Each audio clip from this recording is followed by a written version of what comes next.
சவுட்ட நண்பர்களே எல்லாத்துக்கும் வணக்கம் பார்த்துருங்க. இன்னைக்கு கன்னியாகுமரி வந்தோம். அண்ணன் அந்த கண்ணாடி பாலத்தை பார்க்க போனோன்ட்டு பைசா அங்கே டிக்கெட் எவ்வளோன்னு கேட்டான். அவன் 30 ரூபாய்க்கெலாம் தர முடியுங்க. எங்கள் ஊர்லேருந்து பனவடி போகவே 10 ரூபா தான் டிக்கெட்டு. ஆனால் இவனு 75 ரூபா வேற. அங்கே போக 300 ரூபாய். அங்கே பாருங்க போட்டு என்ன பார்த்தாச்சு.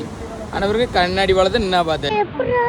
எதுக்கு நாங்கள் 300 ரூபா 375 ரூபா செலவு பண்ணி அங்கே போனோம். நீங்களே சொல்லுங்க. இதை நான் நீச்சல் அடிச்சு போகணும். இவனு நீச்சல் தெரிய முடியும். இல்லாட்டி இவன் பேர் தெரியுங்க. செக்கில் ஆட்டின சுத்தமான உருட்டு இருங்க. நான் உங்களுக்கு ஒரு திருப்பி காமிக்க வந்துறியா? ஆமாம், நீங்கள் யாரும் பைசா கொடுத்து உங்கள்கிட்ட இருந்தேன்னா போவாங்க.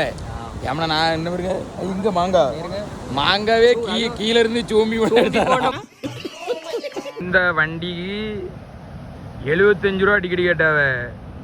அண்ணா அந்த கண்ணாடி பாலத்துக்கு 300 ரூபா டிக்கெட்டு.